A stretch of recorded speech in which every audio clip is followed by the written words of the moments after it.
30 years ago, two teenage girls, Jennifer Artman and Elizabeth Pena, were going home late one night because it was curfew time when they were assaulted. The horrible, horrible way they died is something that you can't really forget. Sir, you can't go down. I can't! My daughter, goddammit! No! Wait for that! No, you! I think it impacted me and a lot of us because we realized you can just be living your life and you run into that. And it's easy for you to think you can be careful yourself, but wait till you have kids and you have to let them go out on their own. You can't ever anticipate all the evil that there is out there, and that's what's so scary. I don't know how you ever forget all the details of what happened to each of those girls. The parents, what they went through with 5 trials and burying their babies. That's your son, buddy. What's important in this case is the level of pain that Jennifer and Elizabeth's parents went through. And they didn't just bury their babies and deal with that grief. They helped fix the criminal justice system. And I think people need to know that.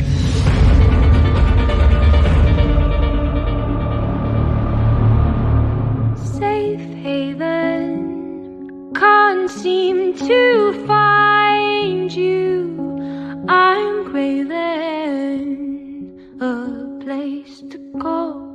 I know Jennifer from middle school, and I met Elizabeth in high school our freshman year. Jennifer was one of my best friends. It still hurts very, very much. My daughter, Elizabeth, she was a wonderful, wonderful person.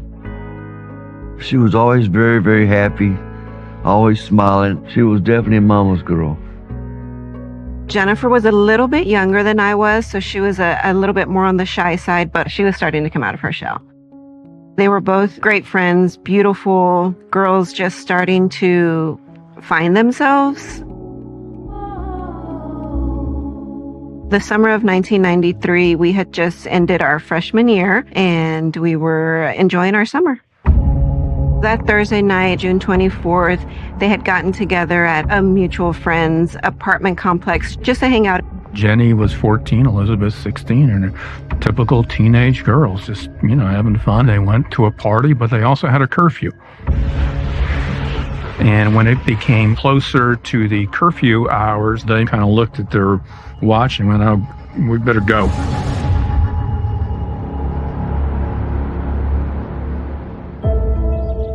I didn't go that night, but I got a call the next morning from Jennifer's parents asking if I had heard from her because she hadn't made it home, but I had not.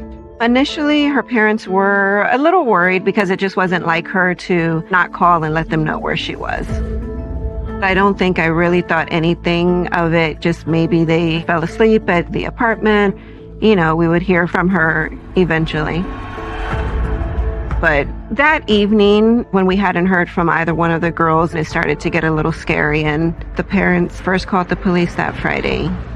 1993, HPD handled around 600 murders a year, and Harris County handled around 600 murders a year. It's the same DA's office, so we had both of their murders combined, plus all the other law enforcement agencies that we had to deal with. So when the story first came out, probably we all thought, oh, they're just off doing something silly, and maybe they'll still come home. All you could do back then was simply report it to the police, and a lot of times they would just hope that the missing persons would show up. We just started passing out flyers at local convenience stores and businesses, even door to door in the neighborhood, and no one had seen them. The anxiety was definitely building. The perception was in the beginning that they were runaways. The Ertmans and Peñas, they knew that they weren't, quote, runaways. This was something wrong.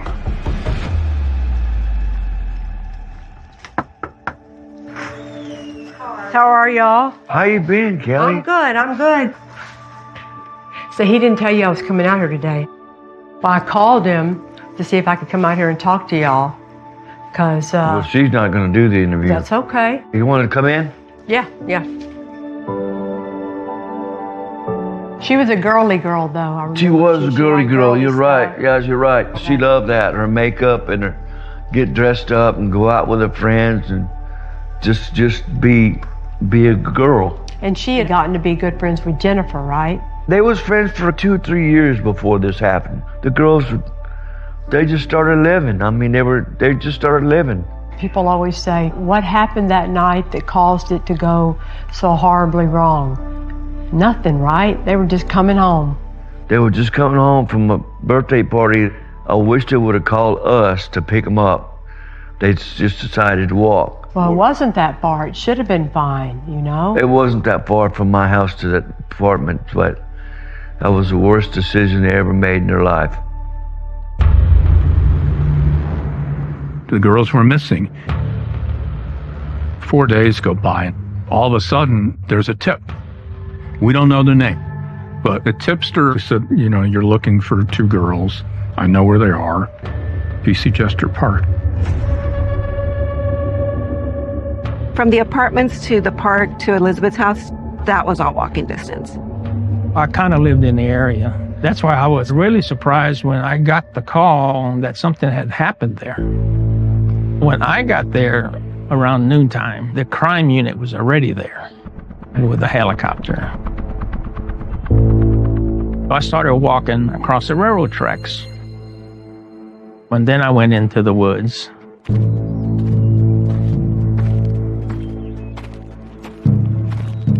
And that first thing I noticed were some feet and some legs. There are 2 bodies that were partially nude, but I really couldn't tell till I got close that they were females. That's the first time I'd ever seen anything like that. It's always hot in Houston in the summer, and the bodies were so badly decomposed, it wasn't easy to just identify them from viewing them. It looked like there were small little animals all over her like maggots. It was just awful. I still think about it, and I can still see the pictures in my head.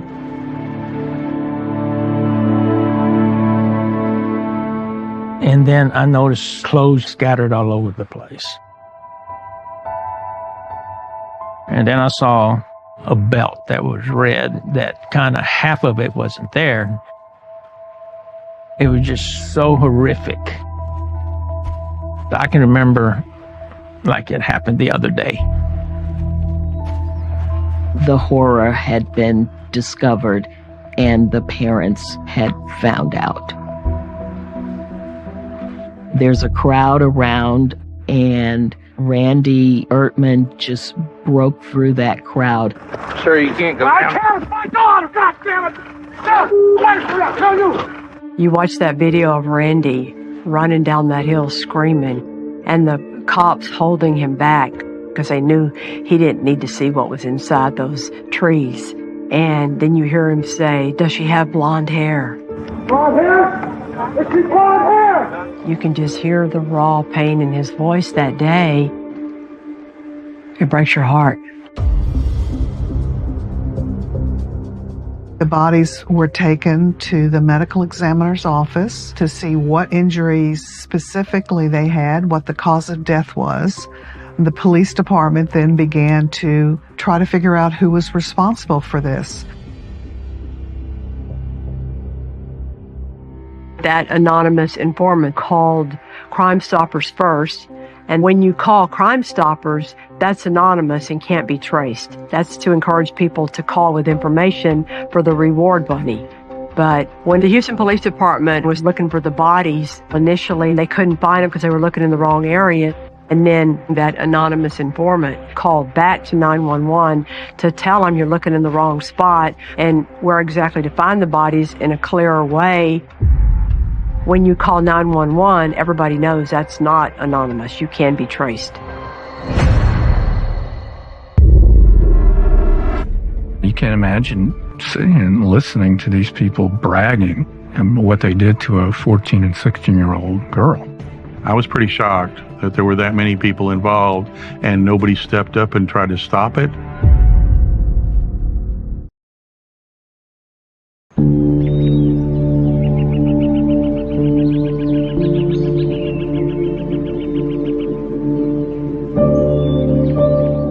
Mr. Ertman was right here with the police, right here.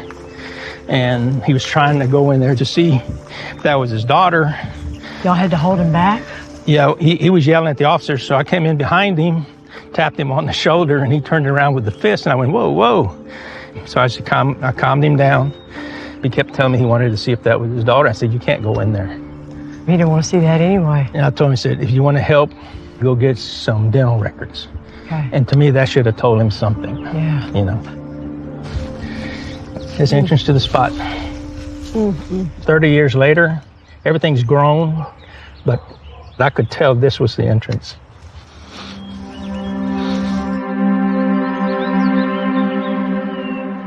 Remember, you still picture in your head how their bodies were? Yeah, oh yeah. Oh yeah, I still remember the bodies. Now, I've seen a lot of bad pictures. Those were the worst I've ever seen. I don't know how you lived through that as a parent. Insects go for skin that's been damaged. The skin and the tissues around the neck and around their heads, they were just so damaged.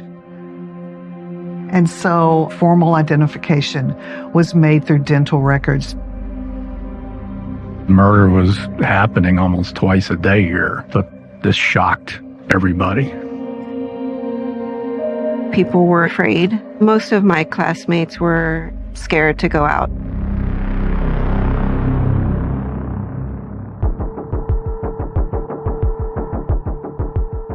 When working a murder case, the investigators start with their biggest leads first. And with this case, the police started with that anonymous informant, the person who reached out to give the identification of where the bodies were, and they believe who actually called in more than one time. I was able to get the telephone number traced, and that led us to a house in the Heights. The informant was Joe Cantu and Joe's wife, Christina. Joe begins to tell me what he knew, which involved his brother Peter. On the night of the murder, they were at home watching TV when Peter and a whole group of guys came rolling into Joe and Christina's house. Peter started telling them what happened. These boys went to their home right after committing the murders, and they were bragging. We raped them, we strangled them. Look what I got this watch. It was almost like the jewelry was spoils of war, and they didn't seem to have any qualms about distributing the ill-gotten gains. They actually talked about, quote, having a good time, raping and then killing these girls. Joe's wife just horrified, mortified. And you can't imagine sitting and listening to these people bragging and what they did to a 14 and 16-year-old girl. Joe describes the group as a gang. Peter is the leader of the gang. It was a local gang called the Black and White Gang. So you had Peter Cantu, Jose Medellin, his younger brother Venancio Medellin, Ephraim Perez, Derek Sean O'Brien. And they were initiating a new member, Raul Villarreal. They were beating the crap out of him, name calling, you name it, to see if he was, quote, honorable to be part of this gang. And then all of a sudden, at the same time, you had two young girls that are walking through. Joe Cantu told the Houston police officers when the gang initiation was taking place, there was 8 people present, including the Sandoval brothers. The Sandoval brothers didn't like what they were seeing, and they said, I'm out of here. They took off, but they didn't call 911 or the police department. I was pretty shocked that there were that many people involved and nobody stepped up and tried to stop it. It blew my mind. For Joe and Christina to report this, that took guts. Both Christina and Joe were nervous about any kind of retaliation, but they knew what had happened was wrong. And I think they were unable to live with themselves if they had not said something.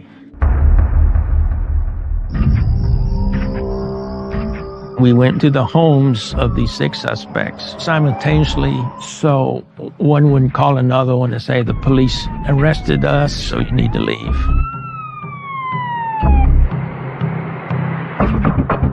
So my partner and I then went up to the Peter Cantu home. And the father, he opens the door. We asked him, where's Peter? And he pointed to his bedroom. We opened the door and he was in the bed asleep. We kind of nudged him a little bit and said, hey, it's time to get up, you're under arrest. And then that's when I started noticing around the room, some of the objects that were stolen from the girls. Derek Sean O'Brien's apartment, coincidentally, is within walking distance to where the bodies were found. He tried to run out the back door and then was arrested. Derek O'Brien, in his room was a partial belt that was red that matched the belt I found in the woods. We ended up bringing everybody down to the homicide division where the interviews started taking place. Having the physical evidence that connects Derek Sean O'Brien and Peter Cantu to the girls' murders is wonderful. But you're going to want to make sure you have evidence that connects to everyone involved in the crime so you can get them all. These are the suspects. 18-year-old Jose Ernesto Medellin in the blue shirt, and the teen handcuffed with him is 17-year-old Efren Perez. Another suspect, 18-year-old Peter Cantu, tried to kick a reporter as he was escorted by detectives. I don't think that any of the defendants ever showed any kind of special level of remorse or even regret.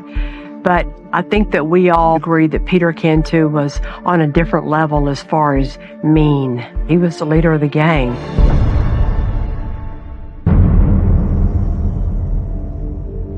And they arrested all 6 of them, which I thought was a blessing, because I thought, God forbid, that they wouldn't find the individuals that did this to my daughter. I would have never got over this if they had not found all 6 of them son of a bitches. Excuse my language. I was 16 at the time, and most of the guys were 17, 18, and one 14-year-old. They could have been people that we knew in high school.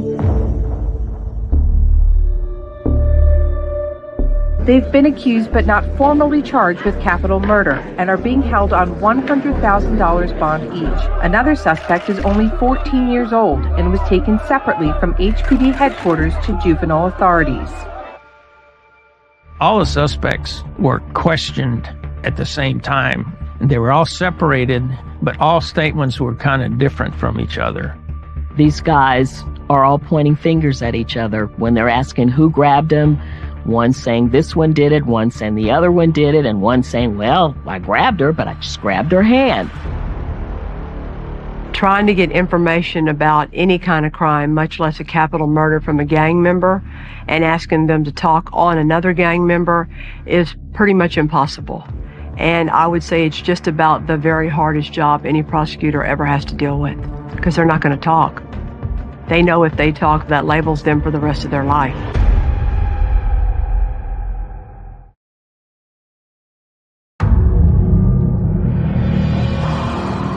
The Houston Police Department arrested 6 defendants for the murders of Jennifer Ertman and Elizabeth Pena. Because none of the individual 6 defendants was coming all the way clean with what he did or with what anybody else did initially, the police department had to go at each of them strategically from different points of view, trying to figure out the details of what they all did as best they could.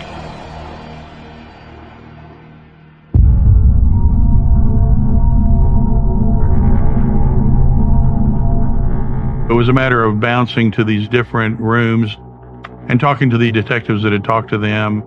As you start getting nuggets of information and using those pieces of information to elicit more of the truth, they start opening up a little bit. Everything I said in the written statement is true. The only thing that I didn't include is that I participated in it also. Okay, can you explain how you participated? I raped both females. Okay. Along with everybody else that was there with me. Okay. I was also a participant in the act of strangling one of the females. No defendant ever tells everything about what they do. They always minimize. But then as HPD homicide went from room to room and told each other what the other ones admitted on their co-defendants, they were able to get more and more details out of each of them individually. According to the statements that these defendants gave, Elizabeth Pena was grabbed first, and Jennifer ran and could have gotten away but went back to help her friend. And then she was grabbed as well, and then they were taken down the hill where it was a wooded area, and that's where the assaults occurred. Yeah, you say you were a participant in it. What did you do exactly? I was helping Sean strangle the white female. Okay, how did you help him?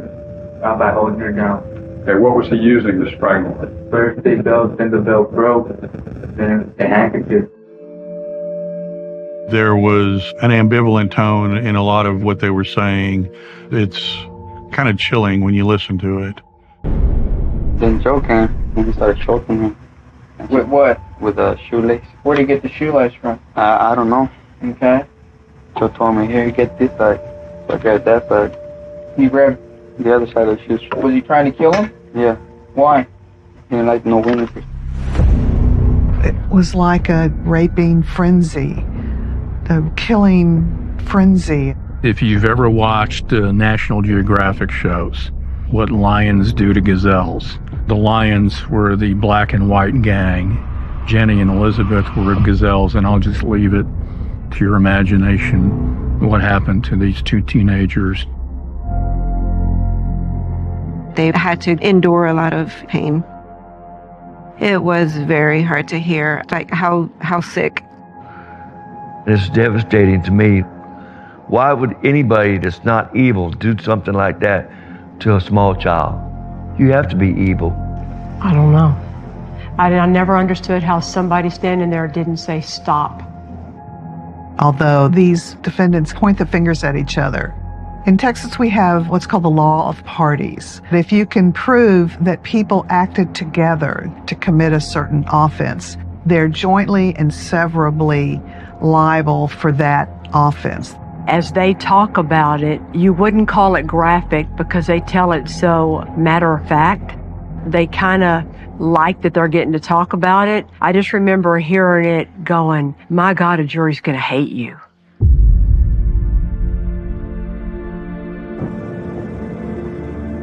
The girls were buried 1 week after their bodies were discovered. Their funerals were held back to back, and they're buried in the same cemetery. I attended a funeral service for Jenny, and it was an overflowing crowd. I mean, it was extending almost out to the street. I helped Jennifer's parents pick out some songs to play, at the funeral. I Will Always Love You by Whitney Houston, and Boyz II Men, The End of the Road. I don't know how you ever forget all the details of what happened to each of those girls.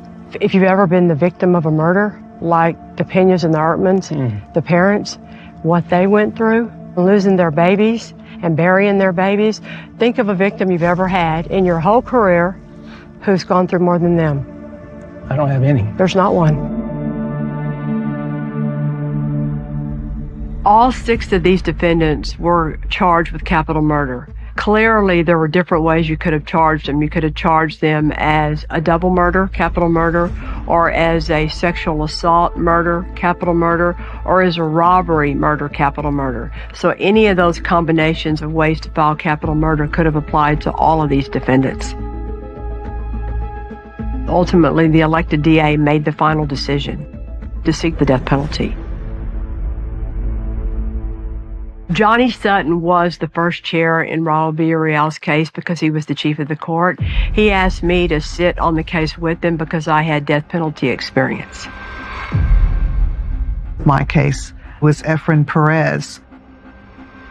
When you have this many defendants, and there were 5 who were determined to be adults and 1 who was under 17 who would be processed as a juvenile. And so they're assigned to different courts. Everybody was with a different set of prosecutors that would handle that case.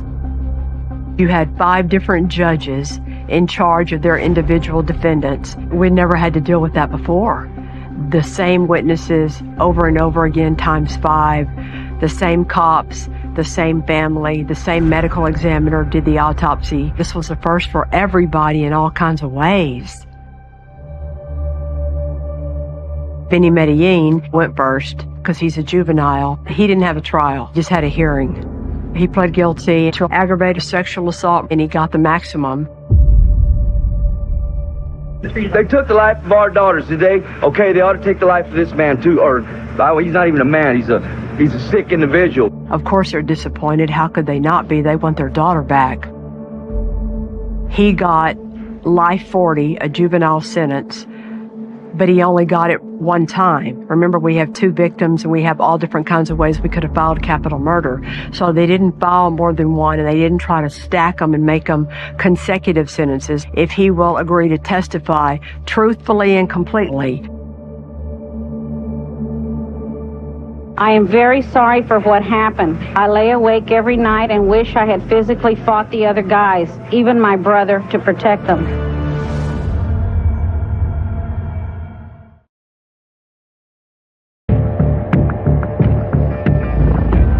It was originally planned that all 5 defendants were going to be tried at or around the same time to make it as easy as possible on the victims' families. But every judge is his own king. They decide when they want to go to trial, how fast they want to go to trial. And I remember Judge Harmon had Peter Cantu, and he was going first. Judge Harmon would have gone first whether or not Peter Cantu was the leader of the gang. He would have tried it the next day if he could have. He was ready to go to trial always, and if you were in his courtroom, you were going to work your butt off.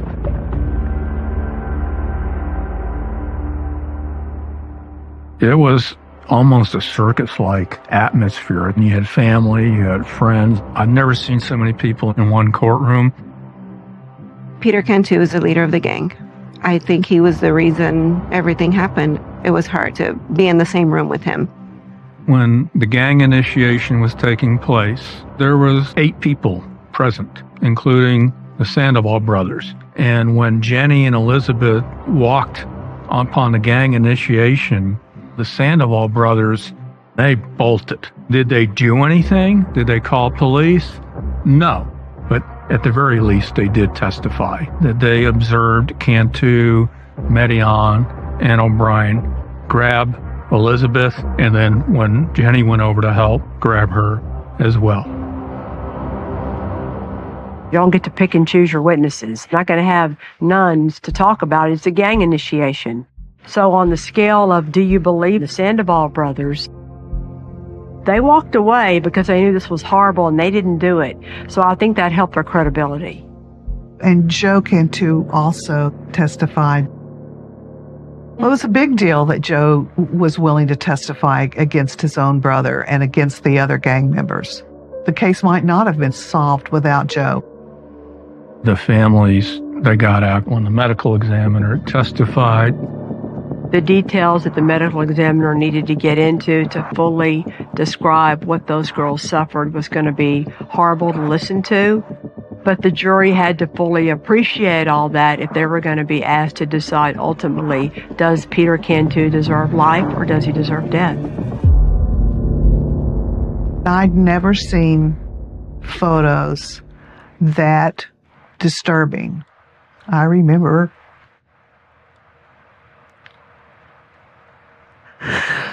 seeing them in my sleep, you know.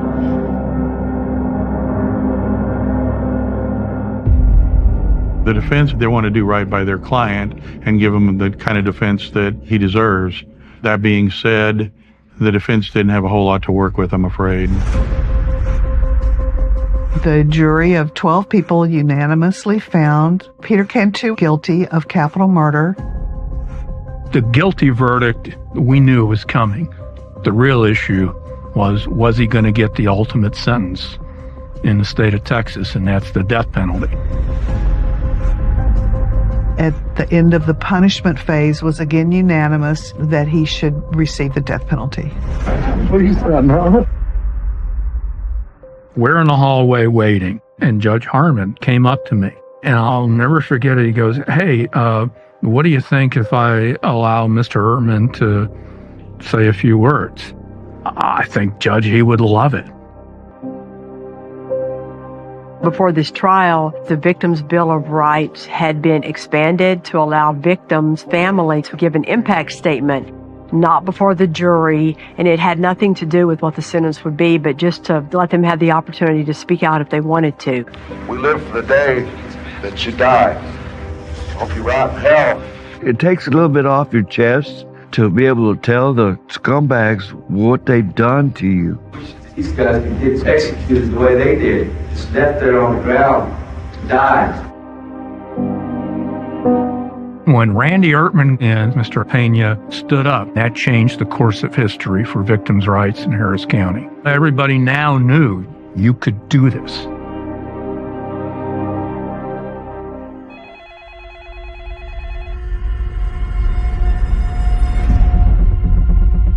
Derek Sean O'Brien's trial was about to start when Joe Cantu called in again.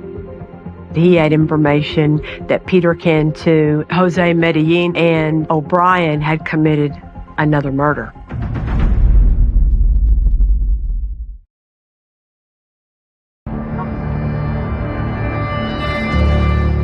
A few days before Derek Sean O'Brien was set to go to trial, Joe Cantu came forward again, this time with information linking Derek Sean O'Brien to the unsolved rape and murder of a woman in a park named Patricia Lopez.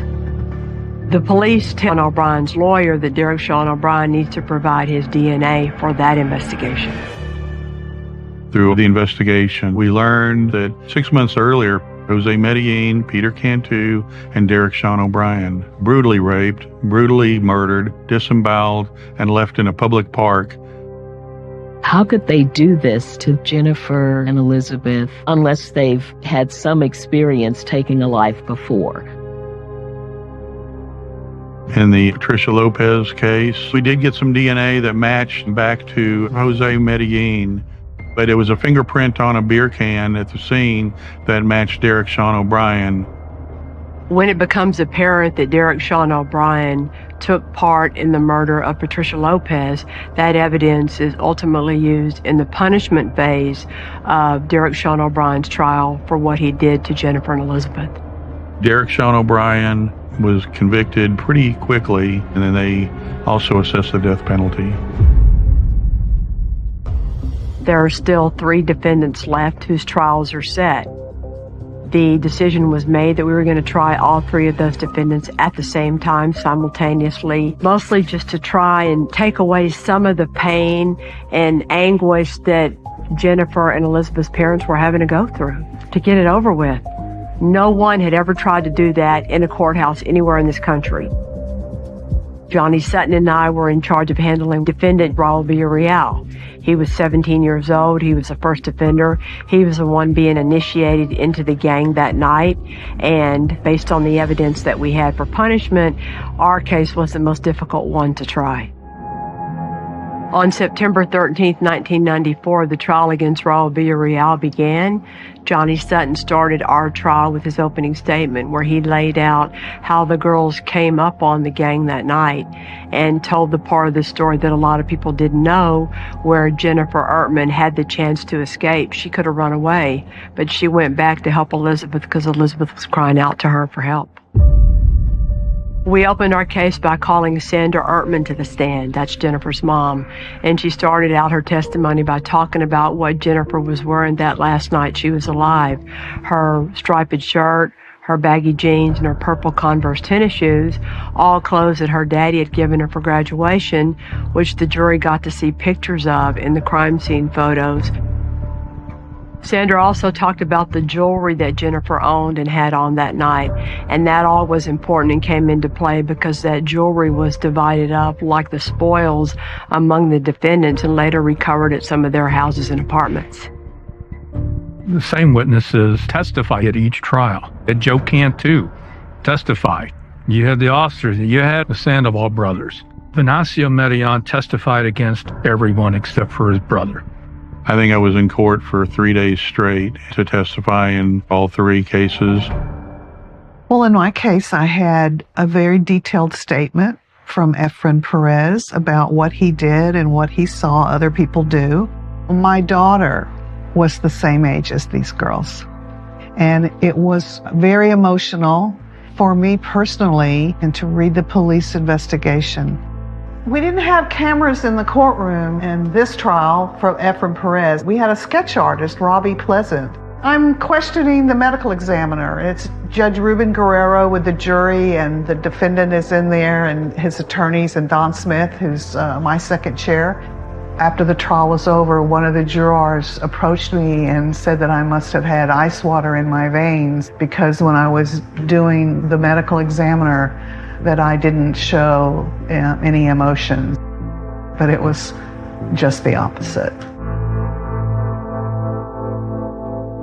There was a couple of the cases where some of the defense attorneys tried to mitigate their client's actual role in this. Raul Villarreal probably the most, because Villarreal was the one that was getting initiated at the time.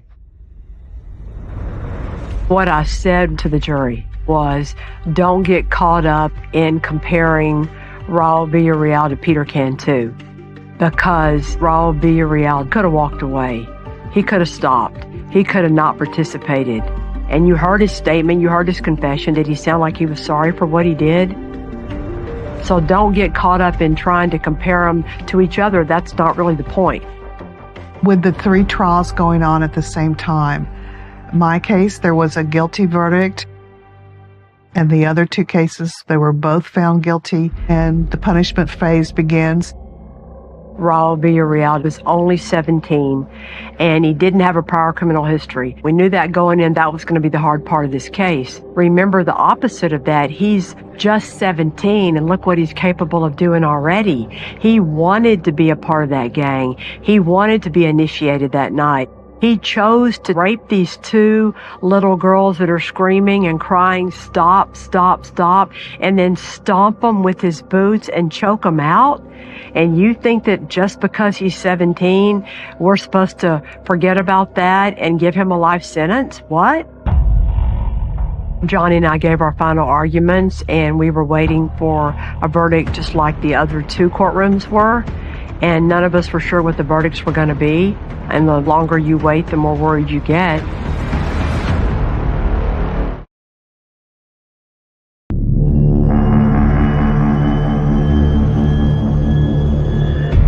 Although they were young, most people were in support of what the prosecution was going after, and that was death for all 5 of these young men. There is an argument on both sides, but in that case, the strength of any argument against it didn't get any traction. My case, there was a guilty verdict and a death penalty assessed, and the other 2 cases, they were both found guilty, and the verdicts were also the death penalty. Out of all 5 of the adult defendants, every single one of them was sentenced to death. I think it was the only time something like that had happened in the whole country. All hell broke loose. That's your son, buddy. Go From what I overheard, Mr. Perez shouted to Mr. Pena that it was his fault for raising his daughter that way. Tempers were high. People were angry. The potential for an explosion was there every day, all day long. After the 3 trials, Randy comes up to me and he said, I'd really like to be there when they execute these guys. Can I do that? I said, you know what? That's a really good question. I don't know. Back then, when it came time for the execution to happen, the defendant's family and law enforcement could be there, but the victims' families had never really pushed that point, as surprising as that is. Today, it's way more routine and expected. I presented this issue not as a death penalty issue, but as a civil rights issue. All victims' families want is the same rights and dignity that inmates' families currently have. We testified in front of the Board of Criminal Justice. They unanimously voted 9-0 to change the policy.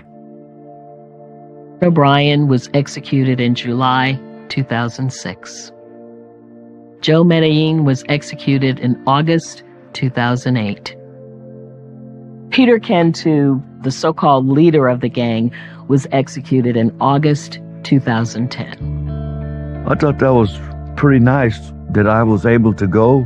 It relieved me. It relieved me a lot to know that these individuals had died for what they did to my daughter. A couple of years later, the U.S. Supreme Court decides that you cannot give the death penalty to 17-year-olds. So that allowed a couple of these guys to get their death penalty sentence commuted. You appreciate in the big scheme of things, of our 5 defendants or 6, 2 were 17, but almost 18, and a couple of the other ones were 18, but barely.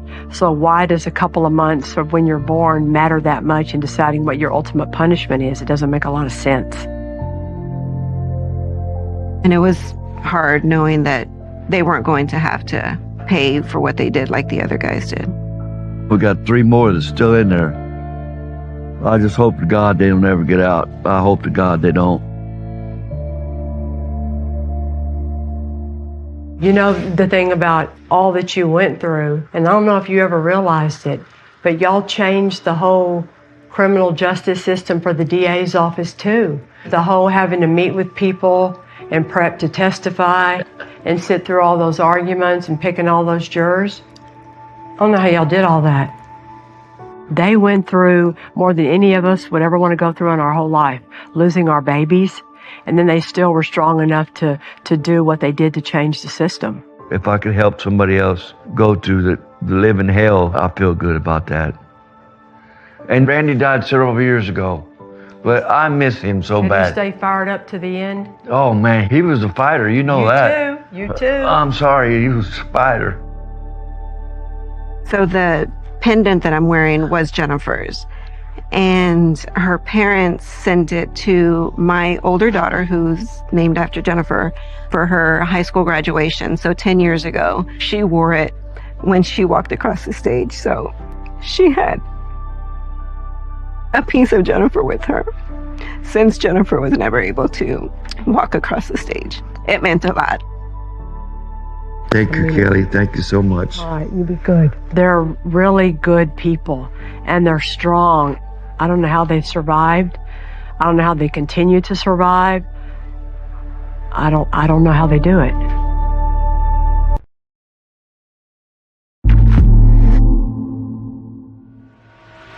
On September the 22nd, 2003, multimillionaire Robert Durst was on trial in Galveston, Texas for the murder of Morris Black. That trial was the beginning of one of the biggest legal stories in America. All eyes were on this case. This was an international story because the defendant owned more than anybody probably owned in all of New York City. This case was not going to be a whodunit. It was going to be a whydunit. This is what Mr. Durst did to Morris Black. How in the hell do we get this jury to look at what happened versus all the he did afterwards? It makes him look like a very dangerous, calculated killer. This was not a case that I was involved in. The lawyers that were involved are all friends of mine. But even as much as I thought I knew, I had no idea what was really going on in Galveston County. None of it makes sense. Absolutely none of it. It would be nice to believe that when you have the evidence, when it's credible and compelling, you're going to get the right verdict. But when you have a defendant with unlimited resources and money, unfortunately, that's not the way it always happens. It's important to find out truly what happened behind the scenes in Galveston County, truly what happened with that jury, with that verdict, with those lawyers. That's a story nobody has ever heard before.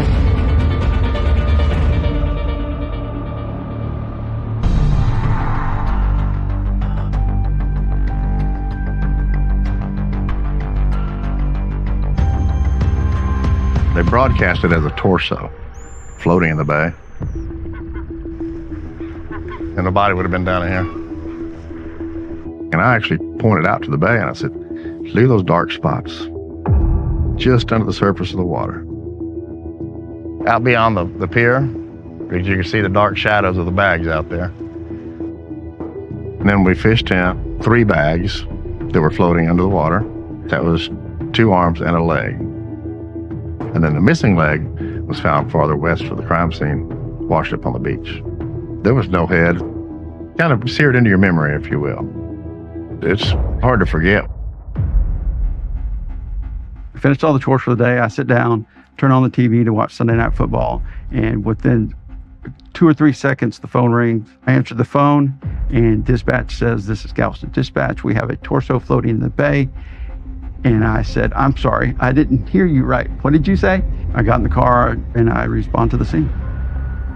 I think one of the things people don't know is sometimes prosecutors are on call, kind of like a doctor's on call. In special crimes at Harris County, we were on call 24 hours a day with a beeper or with the cell phone. You don't want to make any assumptions at that point. You let the evidence tell you where to go next. We have the torso, 2 legs, 2 arms, and 3 empty bags. I see the trash in the bags. There was a cover for a bow saw. One thing that really stood out that I remember, there was a newspaper flyer that said resident and had an address on Avenue K. The immediate thought was that that address may very well have something to do with this crime. Using fingerprints, the medical examiner is able to confirm the identity of that headless body as being 71-year-old Morris Black. Why would anybody want Morris Black dead, and why would anybody need to mutilate his body in such a horrible way? While Morris Black's family is notified about his death, the Galveston Police Department arrives at that address on Avenue K. The trash was out at the curb, and inside the trash can there was a .22 pistol and an empty shell casing.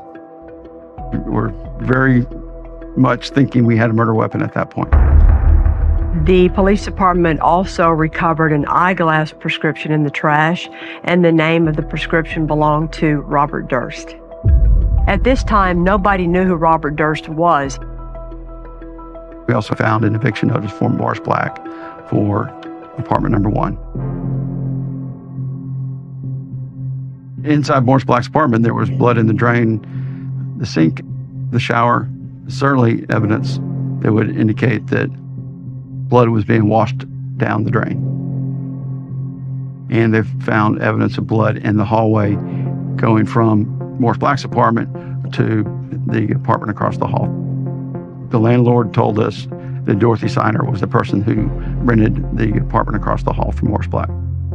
Dorothy Signer is not at the apartment, so the police department gets a search warrant for that second apartment, and when they go inside, they find blood spatter on the walls. There were drop cloths and cuts of linoleum consistent with dismemberment of the body.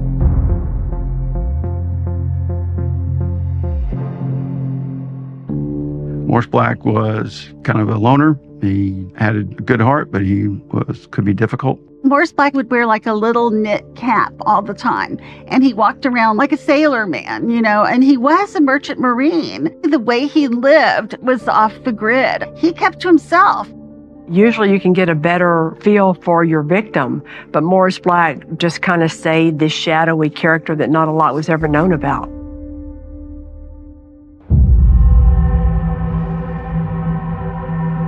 The autopsy showed that there was an injury to the head while he was alive because there was blood in the lungs.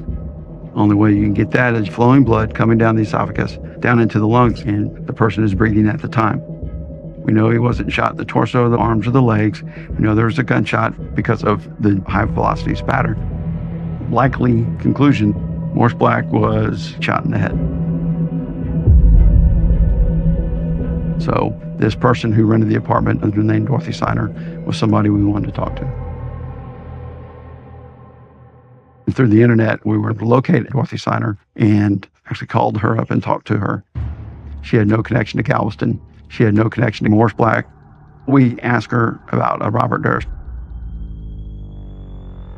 She went to high school with Robert Durst. We do not believe in coincidences in the criminal justice system. And the fact that Robert Durst went to high school with Dorothy Signer, I call it circumstantial evidence. During the investigation, we came across information that Robert Durst may have dressed as a woman from time to time. Librarians said that they did see Robert Durst and Morris Black together at the library, and that Robert Durst would come in dressed in drag. And so we figured that Robert Durst is Dorothy Siegler.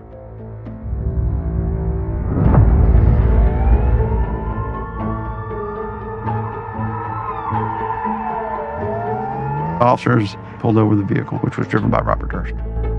And inside the car, they found a bow saw and traces of blood in the back portion of the SUV.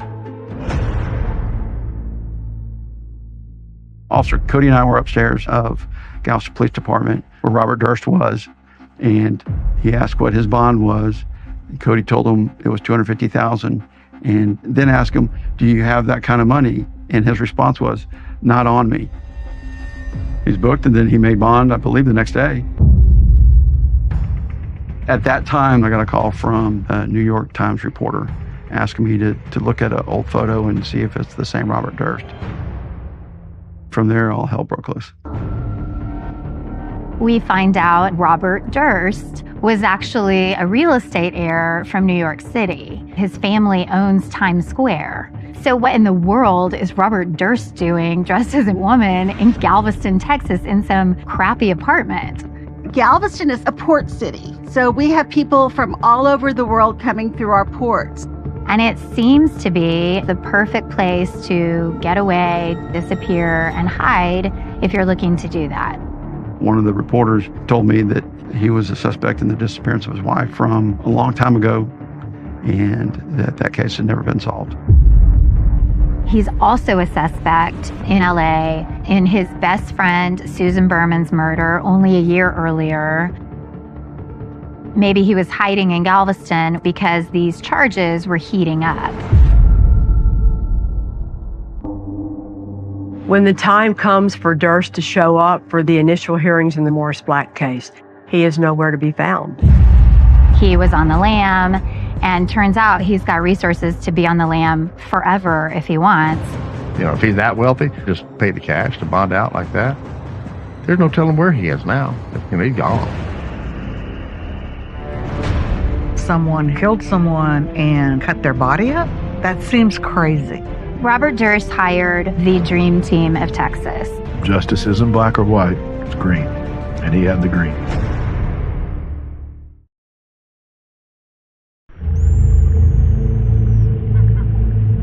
The police department has arrested Robert Durst for the murder of Morris Black.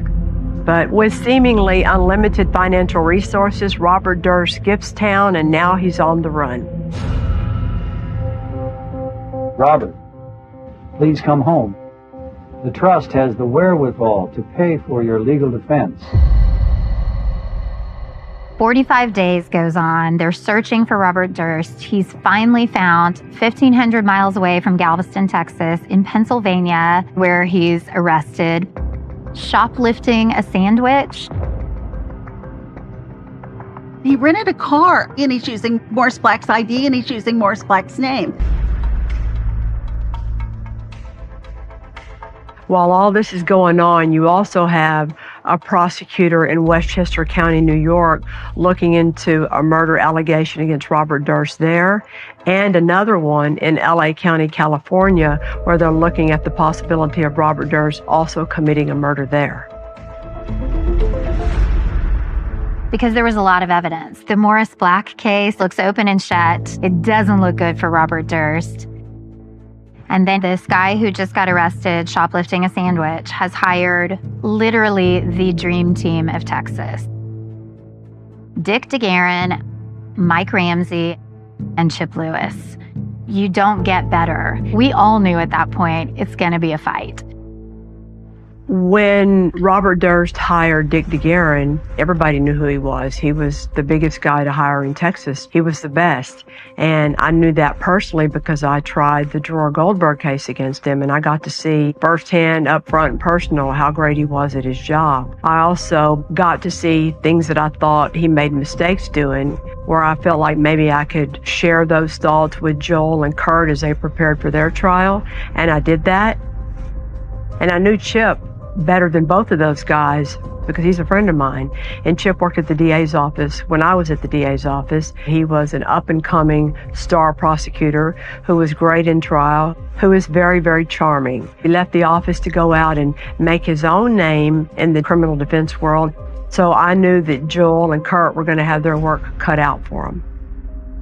I had enjoyed a lot of success and created a very favorable reputation. That very fortunate set of circumstances put me in a position to be hired on the Durst case. Here I am, just over 30, going to be trying the most high-profile case in the country, if not the world. I remember walking over to the main courthouse, and as soon as we turned the corner, there was 50, 100 cameras. It was bizarre. All eyes were on this case. This was an international story because the defendant was the son of a billionaire with a B, somebody who owned more than anybody probably owned in all of New York City. This case was not going to be a whodunit. It was going to be a whydunit, because with the amount of forensics that you have cutting a body up, they're going to be able to tie back something with the DNA to Durst. That's unavoidable. We filed a pleading with the court that said you do not need to do DNA. There will be no contest as to the identity of the shooter. And Mr. Durst swears to affirm that he killed Morris Black. It was self-defense resulting in an accidental discharge of a gun. It was not a murder. Everybody was shocked that that was going to be a defense. Well, of course, there was always a question in everyone's mind whether he was insane. You have someone who is trying to hide his identity, dressing as a woman, killed someone and cut their body up? That seems crazy. How does self-defense end up with body parts in a trash bag thrown in the bay? Doesn't quite make sense. When you read the legal paragraph of what justifies self-defense, there's a lot of words. And it's hard to make a jury understand all those words and all those little elements and pieces matter before self-defense applies. Before you're allowed to use deadly force self-defense, you have to believe the threat is imminent, like about to happen, and you have to use reasonable force necessary to defend yourself. Self-defense cases are harder to prosecute than you think. We knew the atrocious, horrific facts and what they were.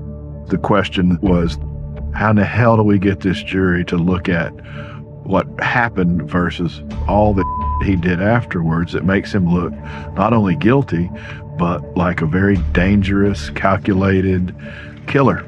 But we had all the money in the world to do all the work we wanted to do to get there.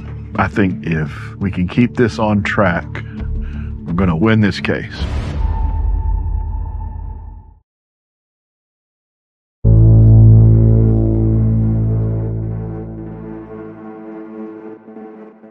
Robert Durst is charged with the murder of his neighbor, Morris Black. As the prosecution prepares to go to trial, they come to court with what you would assume to be a plethora of evidence. And for his part, Robert Durst has hired the best defense lawyers that money can buy. We had everything at our disposal. We had an unlimited budget. We had the ability to do things that 99% of the time a criminal defense lawyer doesn't have to do. Deep, involved, expensive polling of thousands of people to put together a most compelling motion to change a venue was the first in that step. We could show the folks that met the criteria for jury selection in Galveston County were overwhelmingly predisposed to believe Bob Durst was guilty based on what had been reported to date. We didn't have that kind of money. We did not have any polls, but we're getting affidavits from citizens, and we're showing that, yes, he could get a fair trial. Change of venue, if a judge grants that, it's going to cost the county a lot of money because you have to pay to put up not just 12 jurors plus 2 alternates in another county, but all the security, the bailiff, however many deputies need to come to be in charge of the jury and the defendant, the court staff, the judge, the prosecution team, the defense team. The county's got to pay for all that times every single night you're in trial, and they don't come home on the weekends. I think that when you add up all those expenses, you're easily talking about, with a trial that lasted as long as this one did, close to $1 million. So that's a huge bill, and they don't have the money for that. The judge has a lot of discretion on a change of venue. However, the polling was so thorough, the support for the motion was overwhelming, that a court of appeals, if she denied change of venue, would likely make them try the whole case again. The goal in mind was to posture the case to a point that the state would agree to trade our change of venue motion for individual voir dire. The defense's position was, if you give us individual jury selection, if you permit us to examine jurors one by one, then we don't have to take the show on the road. Mike Ramsey and Dick DeGuerin could literally drill down on individual juror about whether they could find that someone could kill his neighbor, decapitate him, dismember him, throw him in Galveston Bay, and still walk out of that courtroom. So in a typical case, they all would have had 30 minutes to pick their entire jury and be done. In this case, they traded it for unlimited voir dire, which means that Chip Lewis, because he was the one that handled voir dire, got up and talked to every individual juror for as long as he wanted to. And then they decided what they wanted to do with each juror. Whole different ballgame. So strategically, what he did playing that card was brilliant. And I've never seen it done before that way, ever. The defense team definitely took advantage of the individual jury questioning and spent a lot of time with jurors. Chip Lewis, in particular, did a lot of the jury questioning, and he was getting to be friends with those jurors before they ever walked into that jury box. I'm watching jury selection. They bring the panel of 300 jurors in, and he proceeds to, by the next day, have memorized every single one of their names and connected it to their face. I was very surprised that he had taken the time to memorize everybody's name. We ask a lot of questions about loved ones, friends, somebody close to you that has dealt with mental issues and struggles. Plant the seed in the jury's mind. They're starting to think already before they're even chosen. There's something about mental issues in this case. The defense was very focused with the jury questioning. Have you ever been in a situation where something happens, you didn't mean for it to happen, and you kind of lose your mind? We're looking for jurors who have been inoculated to the fact that you're going to see some awful. What I'm going to ask you to do is compartmentalize that awful. And the way you do that is you follow the universal law. It is the law of nature. Nothing that happens after the fact can change how Morris Black died. In a moment, ladies and gentlemen, I'm going to read the court's charge to you, which is the court's instructions on the law and the legal definitions that you need to decide this case. Jury instruction did not support the defense narrative about they couldn't consider anything after the killing. We're ready to proceed? Hey, John. It took nearly 2 months for both sides to pick this jury. The trial of Robert Durst was then set to begin on September the 22nd, 2003, which was almost 2 years after the murder occurred. Trial is supposed to start, and all of a sudden, there are these jailhouse tapes. That's going to make it much more likely that they're going to want to indict me for Cassie. Taped jail conversations have the potential to completely change the course of a trial. No, you're going to be all right, I promise. Okay.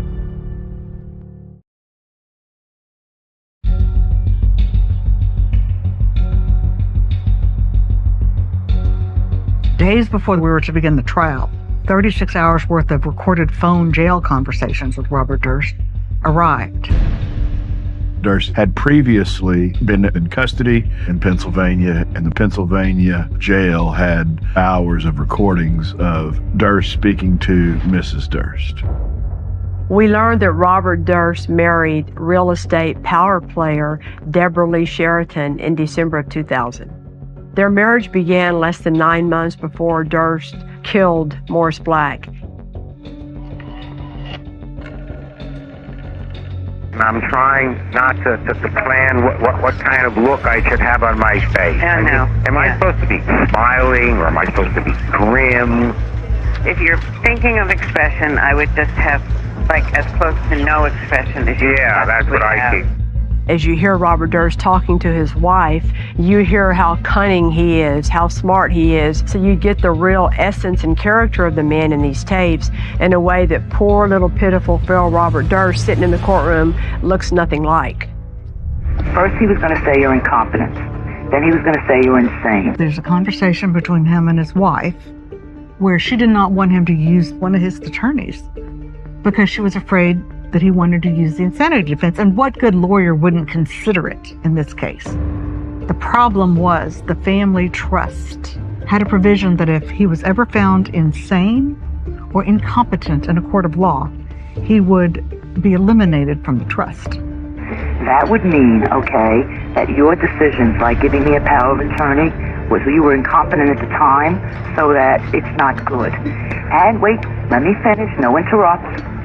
What he doesn't want is me to get any of the trust money later on, so they would take all your money and they would become the guardians of it. It's too risky. The $750 million that he standed to inherit would not go to him. These calls were mostly about conversations having to do with the money, so you would think that a lot of that is not even going to be relevant. And that was the ruling that Judge Chris made, that however cold-blooded he seems discussing money has nothing to do with what happened in the murder of Morris Black. So she didn't let hardly any of the jail call information into evidence.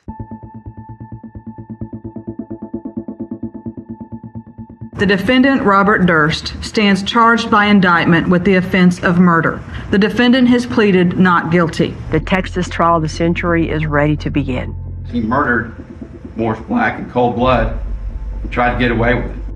As the prosecutors are presenting their case, it looks pretty bad for Durst. The prosecutors had a mound of evidence that seemed insurmountable. Motive is not a required element in any murder case. We're all taught that, we all get that, but we also know that if you can't put a motive out there that makes sense to a jury, you're probably not going to win your case. The prosecution laid out this was a premeditated murder to kill Morris Black, to assume his identity. The prosecutors laid out evidence that Robert Durst was no dummy. He didn't just panic.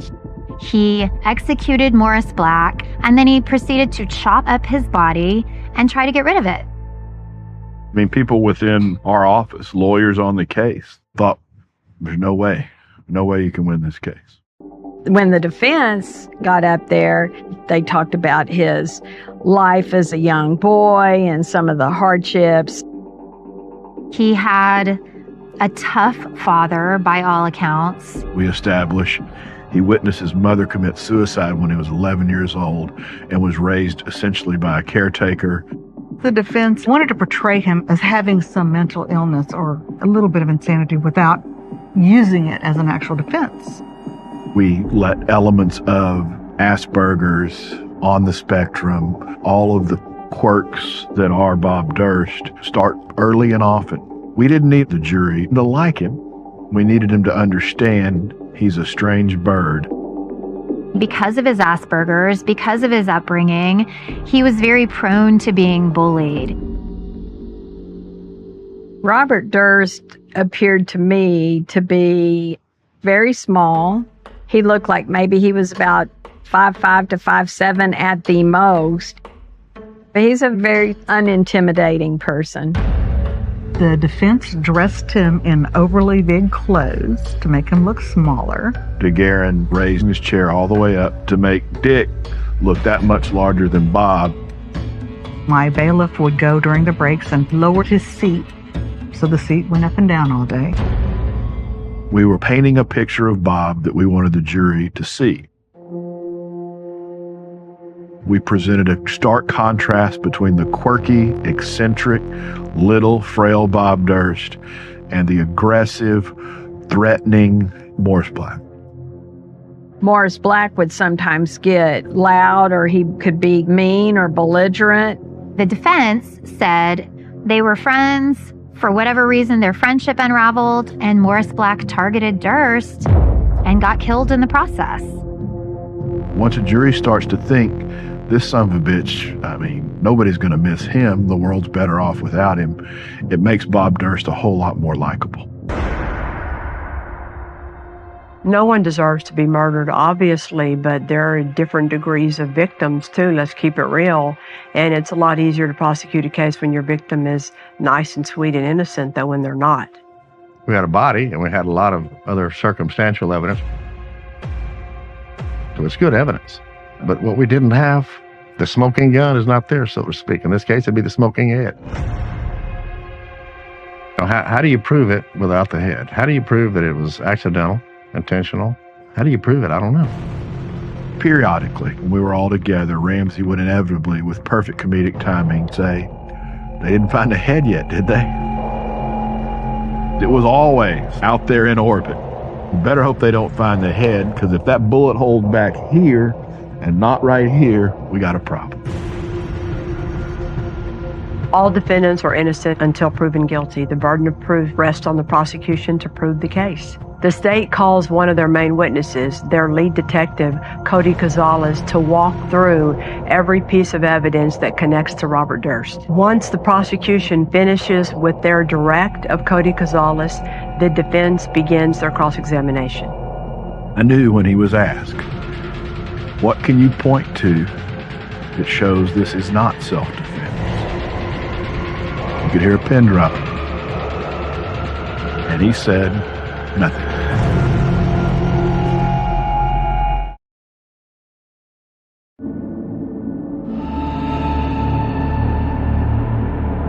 Once the prosecution rests, the defense's first witness was Robert Durst. Putting a defendant on the stand in a murder case when you're as odd as Robert Durst is, that's a pretty risky move.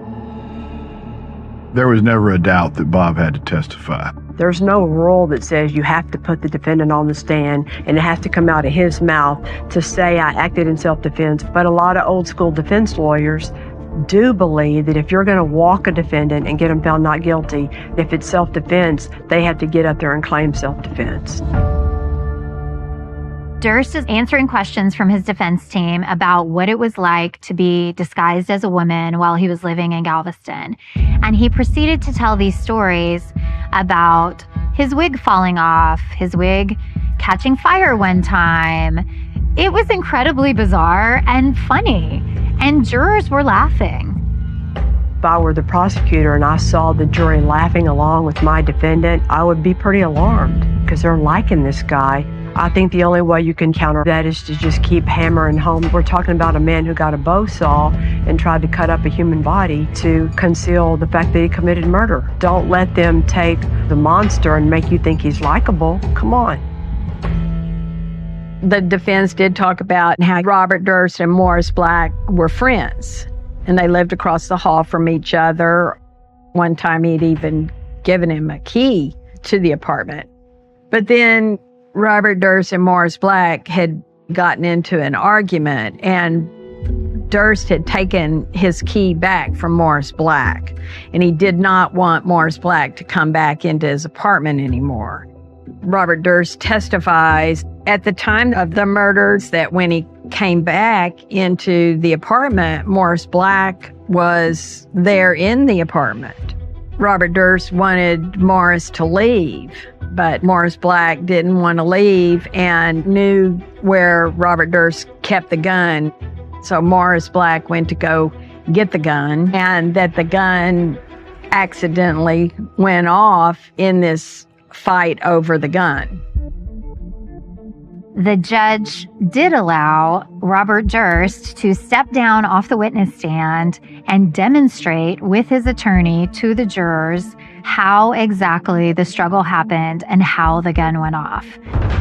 Their whole presentation was choreographed onto every step.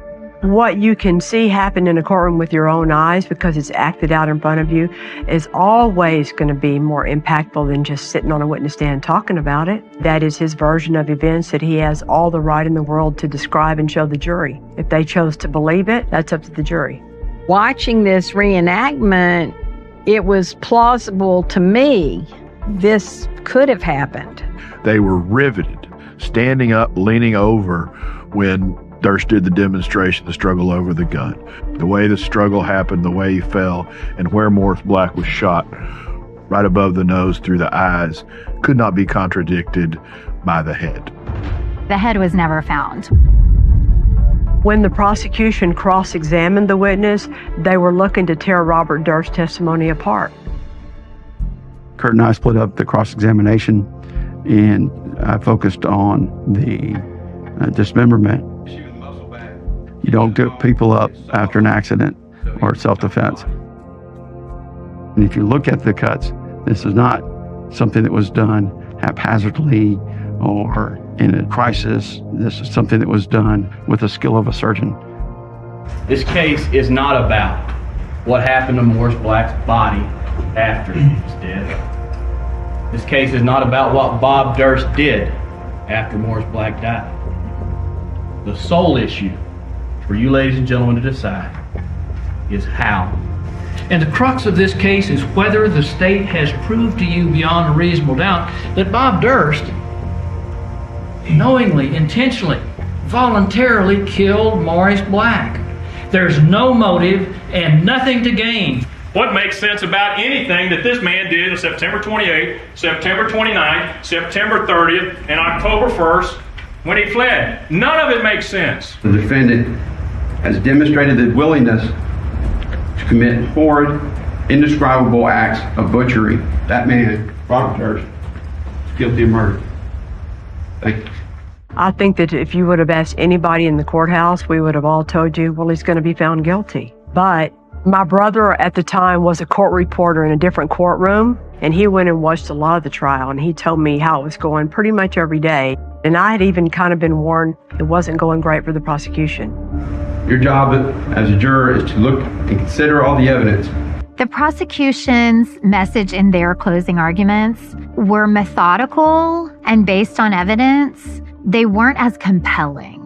The jury must be convinced that Mr. Durst voluntarily and intentionally killed Morris Black. The fact of running away alone cannot supply that evidence. A huge part of courtroom winning or losing is theater, and it's drama, and it's connecting with a jury. And I think that the defense attorneys just had a better connection. We went into the jury room for deliberations. A vote was taken, some for guilty, some for not guilty, and some undecided. A lot of us are thinking this may be a hung jury. As the jury enters the courtroom, viewers from all over America are tuning in to learn the fate of Robert Durst. With the jury, find the defendant, Robert Durst, not guilty.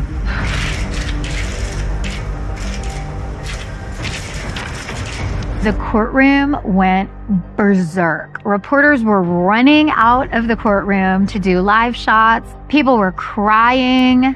Everybody in the country, especially everybody in law enforcement or a prosecutorial background, thought this was the greatest layup of all time. There's no way he's not going to be convicted. But criminal justice for the Dursts of the world is far different than the average citizen. Justice isn't black or white, it's green. And he had the green. I don't want to believe that just because a defendant has a lot of money, he can subvert the system and walk away with a not guilty verdict and not get justice. A disaster happened, and it makes me sick. I mean, Joel and Kurt took their loss quietly, a lot better than I would have. When we heard the verdict, you need to respect the jury and not react when you hear the verdict. It's a tough job. We presented the case to the best of our ability.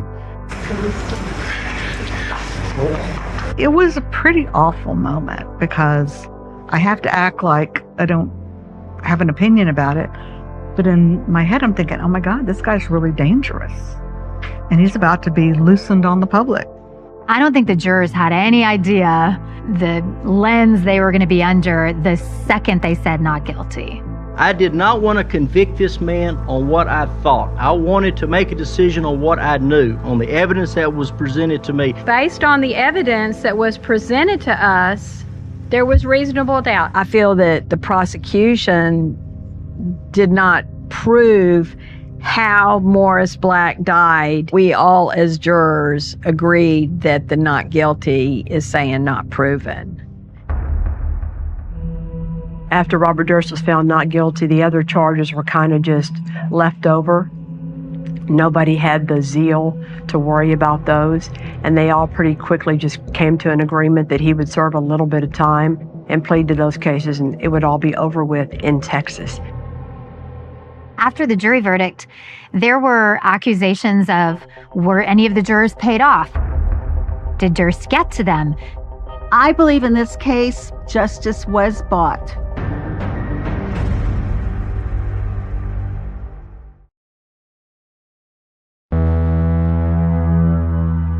I believe in this case, with Durst's money, justice was bought. Not guilty.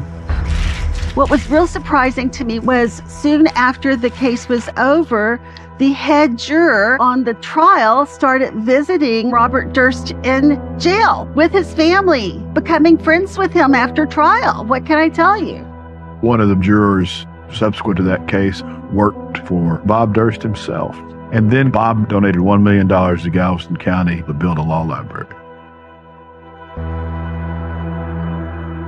I think that the jurors in this case, if you ask them today, would change their verdict. I'm getting kind of emotional here because, I mean, now you find out all this stuff afterwards, and I just felt like we were all played.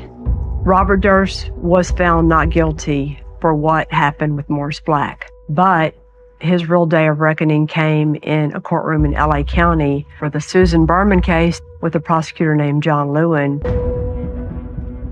John Lewin was able to build a strong circumstantial evidence case because he took the incriminating evidence from Robert Durst's friends and connected that to the incriminating evidence from Robert Durst himself to link Robert Durst to the murder of Susan Berman. John Lewin was granted access to all of Kurt and Joel's files and spent a whole lot of time talking to them, as well as the people involved with the Kathy Durst case. John Lewin was able to take a bird's eye view of what was going on all across the country, from New York to Texas to LA, and make it all understandable and put it all together and make it all admissible in that one trial in LA County. And nobody else ever did that.